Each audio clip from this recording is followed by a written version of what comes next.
এই যে এভাবে থাকতেছেন আসলে খুব ভালো লাগছে না?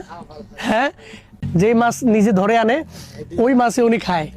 এই যে ছোট্ট একটা ঘর পানির মাঝখানে, এটাতে এই যে আমার ভাই ঘুমাচ্ছে, মাশাআল্লাহ।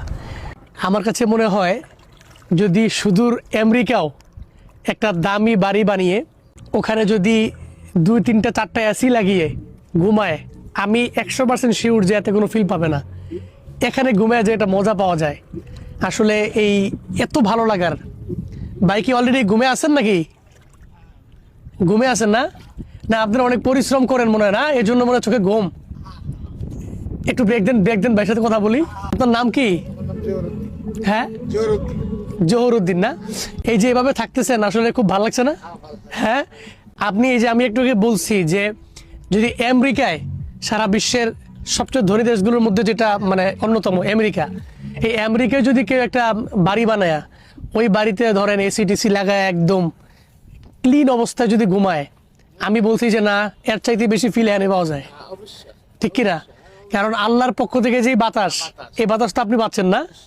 রাতে এখানে থাকেন, রাতে রাত দিন এখানেই আপনার মাশাআল্লাহ। এই যে দেখেন ওই যে ইয়ে আছে গ্যাসের চুলা, ভাই এনে গ্যাসের চুলা খায়। তাহলে রান্না করেন কি? এই যে মাছ ধরে যে আনেন এই মাছ, ওই হ্যাঁ, যেই মাছ নিজে ধরে আনে ওই মাছে উনি খায়। মাশাআল্লাহ মাশাআল্লাহ। আসলে এই এমন বাংলাদেশের বহু ধনী ব্যক্তি আছে যাদের এসব জায়গাতে ঘুমানোর স্বপ্ন।